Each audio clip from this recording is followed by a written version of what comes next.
ربیع بن برا رضی اللہ تعالی عنہا نبی کریم علیہ السلام کی بارگاہ میں حاضر ہوئی، عرض کیا یا رسول اللہ صلی اللہ علیہ وسلم، میرا بیٹا حارثہ بن سراقہ رضی اللہ عنہ تو بدر کے میدان میں اچانک نامعلوم تیر اسے آ لگا، جیسے وہ شہید ہو گیا۔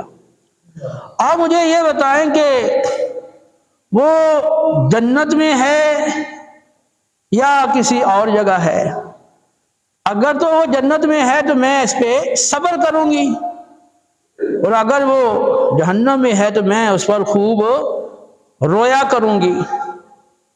تو آپ صلی اللہ علیہ وسلم نے فرمایا کہ جنت کے تو کئی درجات ہیں، تیرا بیٹا جو سب سے اعلیٰ درجہ ہے نا فردوس الاعلیٰ، وہ اس کے اندر ہے۔ صحیح مسلم کی روایت میں ہے